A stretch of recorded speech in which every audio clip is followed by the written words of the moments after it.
عبداللہ بن نمیر اور سفیان نے اعمش سے، انہوں نے عبداللہ بن مرہ سے، انہوں نے مسروق سے، اور انہوں نے حضرت عبداللہ بن عمرو رضی اللہ عنہما سے روایت کی۔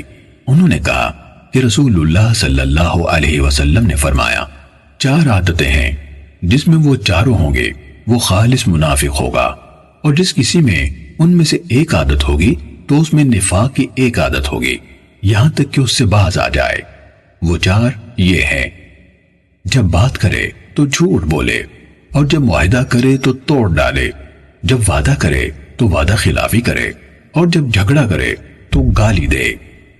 البتہ سفیان کی روایت میں خلہ کے بجائے خصلہ کا لفظ ہے، معنی وہی ہے۔